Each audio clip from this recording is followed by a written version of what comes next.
Wewe sister.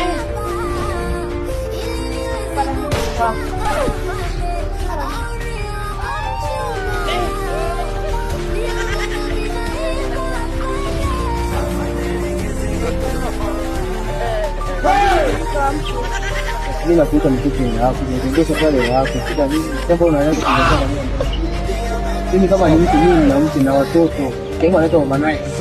Sawa. Sio wewe nikupende kwa siku gani? Kwa siku hii nikupende. Kila hapo bwana.